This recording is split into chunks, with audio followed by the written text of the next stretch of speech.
प्यारे बच्चों, आज की कक्षा में एक बार आपका पुनः स्वागत है। आज ही थोड़ी देर पहले हमने घनानंद का पहला पद पढ़ा था। अब हम घनानंद जी के जो दूसरा कवित्त है उसके बारे में अध्ययन करेंगे। कक्षा 12 की पाठ्यपुस्तक अंतराभाग 2 का जो 11वां अध्याय है वो घनानंद जी है और उसमें घनानंद जी के 2 कवित्त दिए गए हैं। एक कवित्त आप पढ़ चुके हो और अब दूसरा कवित्त हम उसकी शुरुआत करते हैं। तो दूसरे जो कवित्त है उसको एक बार मैं आपको सस्वर वाचन करके उसका बताता हूँ। कवित्त का वाचन बहुत ही अच्छी गति और लय के अनुसार किया जाता है। बहुत ही सुंदर तरीके से इसको गाया जाता है। एक बार आप सुनिए। अनकानी आरसी निहारी बोकरोगे कोलो कहाँ मोचकित दशा त्योने दीठी डोली है। मोन हुसो देखी हो कितेक पन पाली हो जुकुक भरी मुक्ता बुलाए आप बोली है। जान घन आनंद यो मोहि तुम्हें पैज परी जानिए गोटेक टरे कौन दो मलोली है। रुई दिए रहोगे कहाँ लो बहराए वे कि कब हूँ तो मेरी ये पुकार कान खोलिए।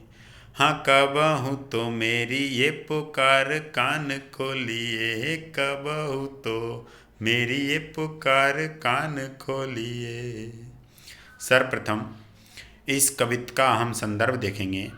तो संदर्भ में हम लिखेंगे कि यह कवित्त हमारी पाठ्यपुस्तक अंतरा भाग 2 से लिया गया है और इसके कवि रीतिकाल के श्रेष्ठ रीति मुक्त धारा के कवि घनानंद है और ये घनानंद के कवित्त से संकलित किया गया है। यह इसका संदर्भ हुआ। संदर्भ के बाद प्रसंग।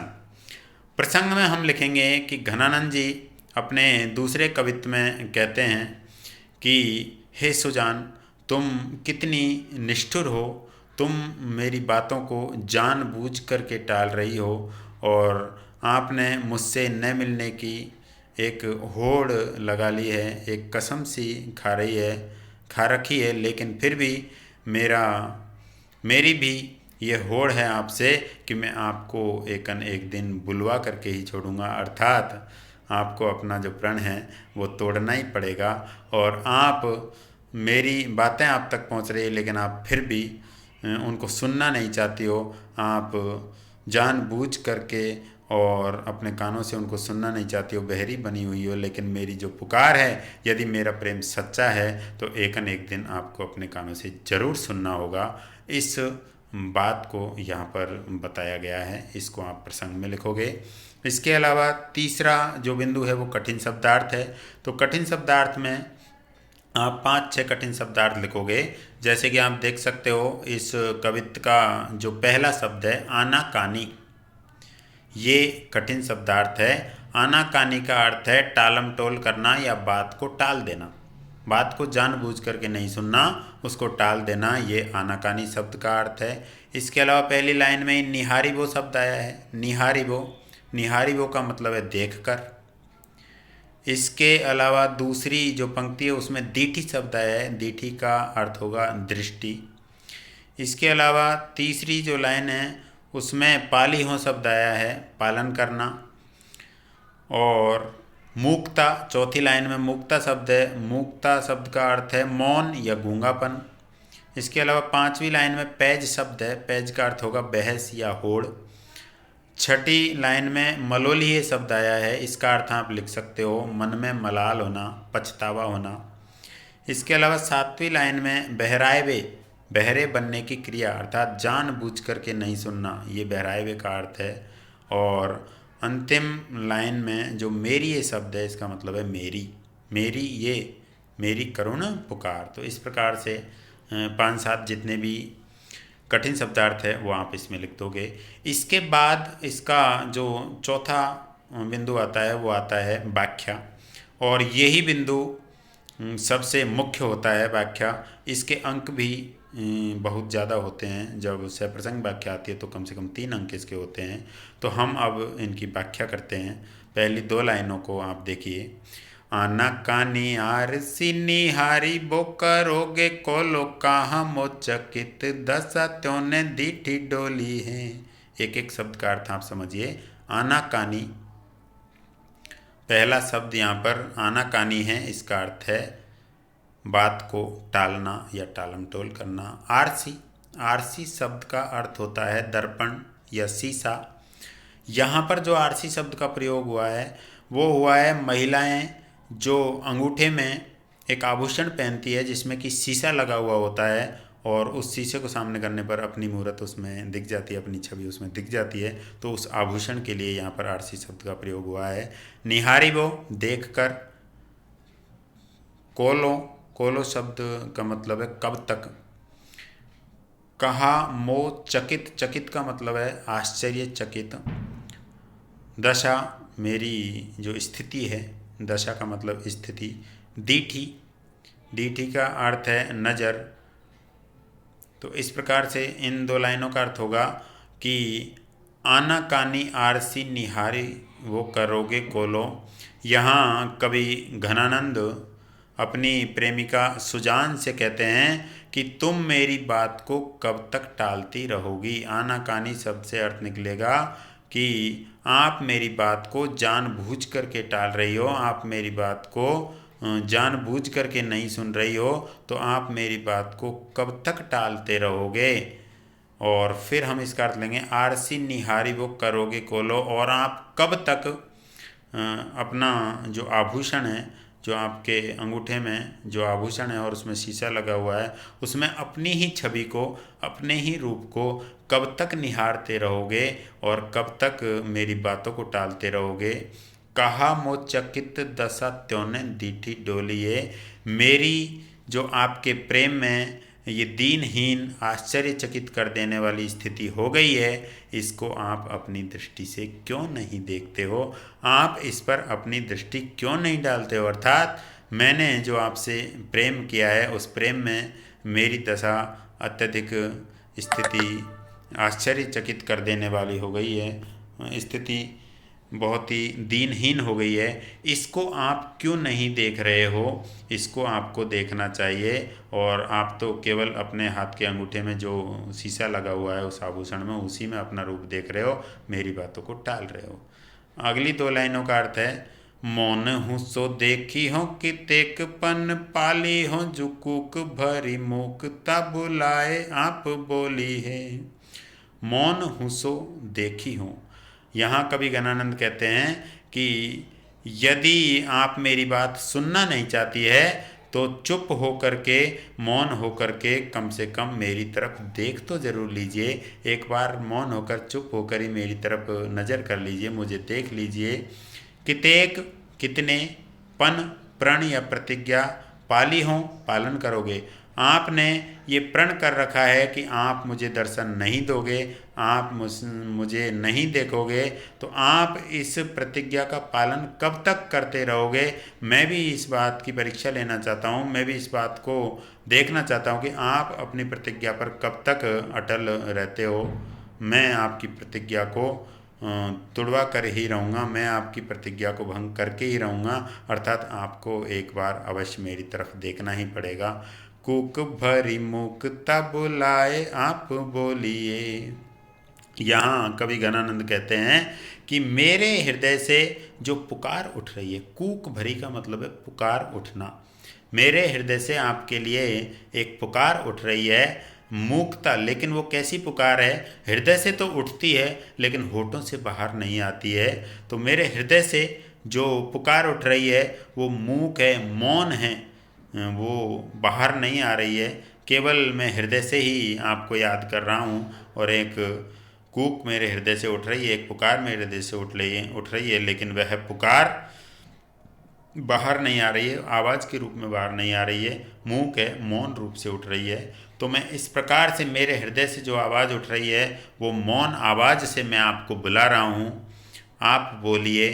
और इस आवाज़ से जब मैं आपको सच्चे प्रेम से मेरे हृदय से आवाज़ दे रहा हूँ, पुकार रहा हूँ, तो आपको एक न एक दिन तो ज़रूर ही बोलना पड़ेगा। आप चाहे कितने ही निष्ठुर क्यों न हो, आप अपने प्रतिज्ञा पर कितने ही अटल क्यों नहीं रहें, लेकिन मैं आपको एक न एक दिन अवश्य बुलवाऊंगा। आपको मेरी ये जो हृदय से पुकार उठ रही है, जो कि मौन रूप में है, वो प्रकट नहीं हो रही है, इससे मैं आपको बुला रहा हूँ, लेकिन एक न एक दिन तो आपको बोलना ही पड़ेगा। इन 2 लाइनों में कहा है कि आप चाहे कितना ही निष्ठुर हो जाइए, आप मुझसे नहीं मिलना चाहते, आप मुझे नहीं देखना चाहते, लेकिन मैं अपनी जो हृदय की आवाज़ है उससे, और वो मौन है, वो आवाज़ बाहर प्रकट भी नहीं होती, उससे मैं आपको बार बार याद कर रहा हूँ, तो मैं आपको एक दिन बोलने के लिए मजबूर कर दूंगा। अर्थात आपको एक दिन मुझे दर्शन देने ही पड़ेंगे, एक बार मुझे आकर बोलना ही होगा। 5वीं और 6ठी लाइन का अर्थ देखिए। जान घन आनंद यो मोहि तुम्हें पैज परि जानी, ये गोटेक टरे कौन धो मलोली है। जान यहाँ सुजान के लिए आया है, घनानंद कवि घनानंद के लिए आया है, मोही तुम्हें, मोही का मतलब मेरे और तुम्हें का मतलब आप। पैज, पैज का अर्थ है बहस या फिर होड़, परी पड़ी। यहाँ कवि घनानंद कहते हैं कि हे सुजान, मुझ में और तुझ में एक होड़ लग गई है, अर्थात हम दोनों एक बहस में पड़ गए हैं, अर्थात हम दोनों एक दूसरे से ये होड़ कर रहे हैं, हम दोनों में ये बहस छिड़ी हुई है, या हम दोनों ये होड़ कर रहे हैं। 6ठी लाइन देखिए। जानी ये गोटेक टर कौन दो मलोलिए। तो हम ये होड़ कर रहे हैं, आप ये चाहती हो कि आप मुझे कभी दर्शन नहीं देना चाहती, और मैं आपके दर्शनों के लिए लालायत हूँ, तो हम दोनों ही इस होड़ पर पड़े हुए हैं। जानी ये गोटेक टर कौन दो मलोली है, लेकिन आपको पता चल जाएगा। जानिए को मतलब आप जान लोगे, आपको समझ में आ जाएगा। टेक जो आपकी जिद है, टरे वो आपको छोड़नी पड़ेगी। कौन धो मलोलिए, और मलोलिए का अर्थ यहाँ पर होता है मलाल करना या पछतावा करना। तो एकन एक दिन आपको अपनी ये जो टेक है, अर्थात आपकी ये जो प्रतिज्ञा है, आपकी ये प्रतिज्ञा आपको ज़रूर छोड़नी पड़ेगी। इस प्रतिज्ञा को आप अटल नहीं रख सकोगे, और आपको तब ये समझ में आएगा कि ये जो हमारी होड़ है, इसमें कौन विजयी होता है और कौन पराजित होता है। और एक दिन आपको अपने मन पर मलाल होगा, आपको अपने आप पर पछतावा होगा कि मैंने घनानंद की बात क्यों नहीं सुनी थी। अर्थात आप मुझसे बहस कर रहे हो, आप मुझसे होड़ लगा रहे हो कि मैं आपको कभी दर्शन नहीं दूंगी, मैं आपसे कभी बोलूँगी नहीं।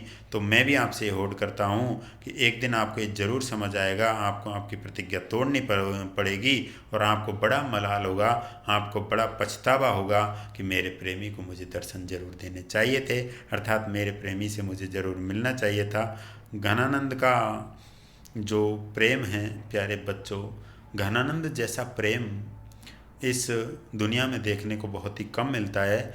घनानंद जी का जो प्रेम था वो शारीरिक प्रेम नहीं था। घनानंद जी का प्रेम अशरीरी था, सात्विक था, शुद्ध था, सूक्ष्म था, बहुत ही ऊंचा उठा हुआ प्रेम था। उनका मानसिक प्रेम है, वो केवल प्रेम की सच्चाई में विश्वास करते हैं, वो वासनात्मक प्रेम उनका नहीं है। इसीलिए घनानंद जी इस प्रेम के कारण प्रेम की पीड़ा के कवि कहलाए थे, और बहुत अधिक प्रसिद्ध हुए थे अपने प्रेम की वजह से ही। तो यहाँ एक शुद्ध सात्विक प्रेम का वर्णन घनानंद जी कर रहे हैं कि तुम्हें एक न एक दिन अपनी जिद जरूर छोड़नी होगी, और तब आप जानोगे, तब आपको पता चलेगा, तो आप बहुत पछताओगे, आपको बहुत मलाल करना पड़ेगा। इसके बाद 7वीं और 8वीं लाइन आप देखिए। रुई दिए रहोगे कहाँ लो बहराए वे, कि कब हूँ तो मेरी ये पुकार कान खोलिए। रुई दिए रहोगे, हमारे ये एक प्राचीन काल से कहावत चलती आ रही है कि कान में रुई देना, ये मुहावरा है। इसका अर्थ है सुनकर भी कुछ नहीं सुनना, बातों को नहीं सुनना। और बहराए हुए का अर्थ है बहरे होने की क्रिया। यहाँ पर घनानंद जी कहते हैं कि हे सुजान, तुमने अपने कानों में रुई क्यों दे रखी है, अर्थात आप मेरी बात को सुनकर भी क्यों नहीं सुनना चाहती हो, आप जानबूझ करके मेरी बात को क्यों नहीं सुनना चाहती हो, और आप बहरे होने का की ये क्रिया क्यों दर्शा रही हो, अर्थात आप ऐसा क्यों दिखा रही हो कि मैं कुछ सुन नहीं रही हूँ, आप बहरे होने की ये क्रिया क्यों कर रही हो, आप जानबूझकर मेरी बात को क्यों नहीं सुन रही हो। कब हूँ तो मेरी ये पुकार कान खोलिए, हाँ कब हूँ तो मेरी ये पुकार कान खोलिए।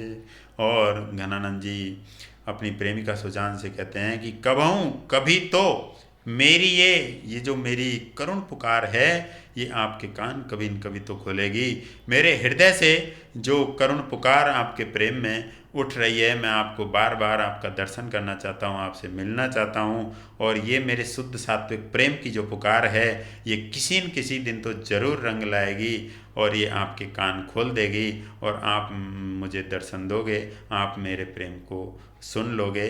तो मुझे इस बात का पूरा विश्वास है कि एक न एक दिन तो आपको मेरी बात सुननी ही पड़ेगी, आपको मेरे प्रेम पर ज़रूर भरोसा हो जाएगा। और मैं जब तक आप नहीं सुनोगे तब तक अनवरत रूप से मैं आपको शुद्ध और सात्विक प्रेम करता ही रहूँगा, मैं आपको बार बार आवाज़ देता ही रहूँगा।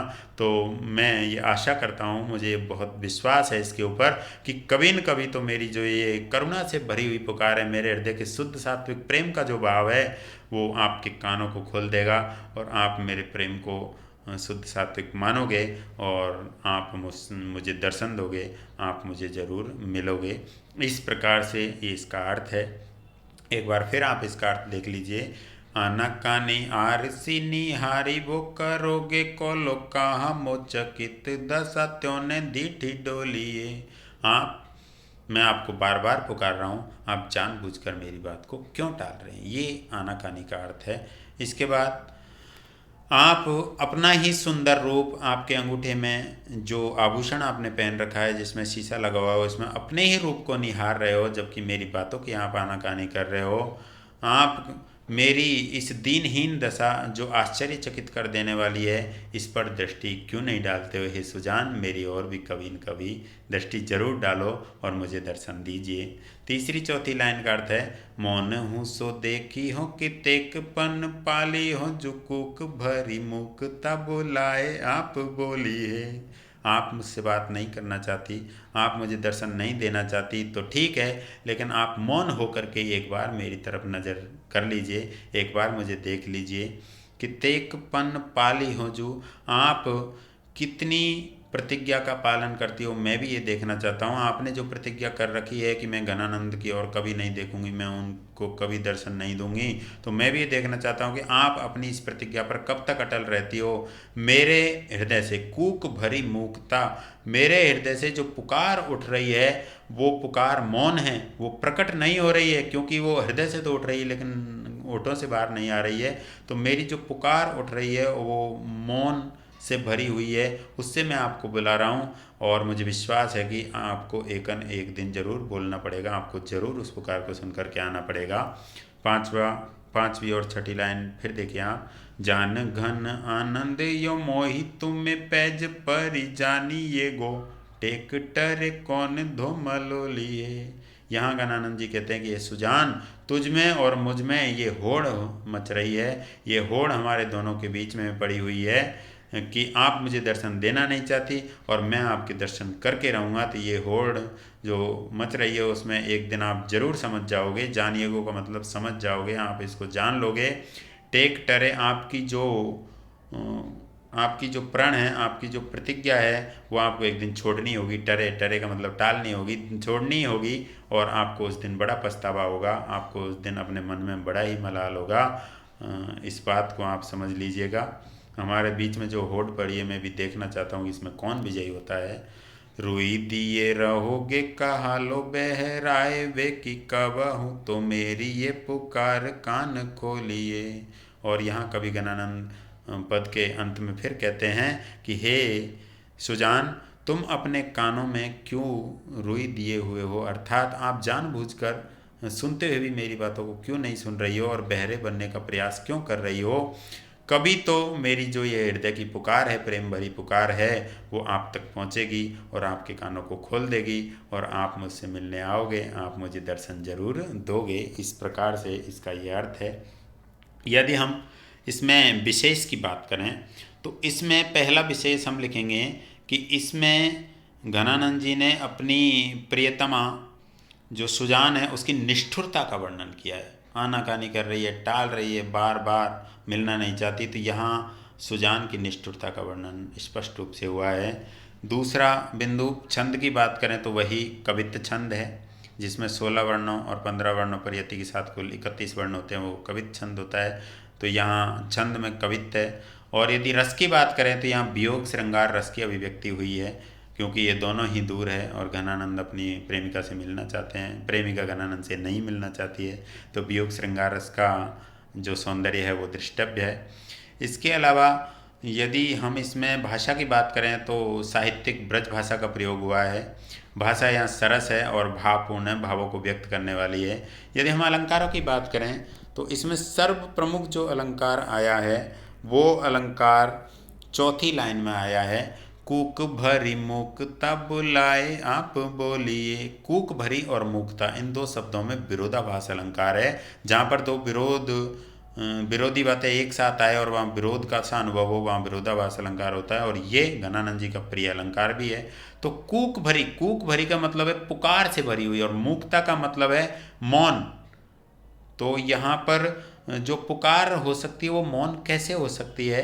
तो यहाँ पर कूक भरी और मुक्ता ये दोनों एक दूसरे के विरोधी शब्द है, इसलिए यहाँ पर विरोधाभास अलंकार है। लेकिन वास्तव में विरोध यहाँ पर नहीं है। कूक भरी जो आवाज़ है वो पुकार उठ रही है, वो तो उनके हृदय से उठ रही है, और मूक इसलिए है कि वो होठों से बाहर नहीं आ रही। तो कूक भरी आवाज़ मूक हो सकती है, लेकिन यहाँ केवल और केवल जो दोनों शब्द है उनमें विरोध है, इसलिए इस विरोध के कारण विरोधाभास अलंकार है।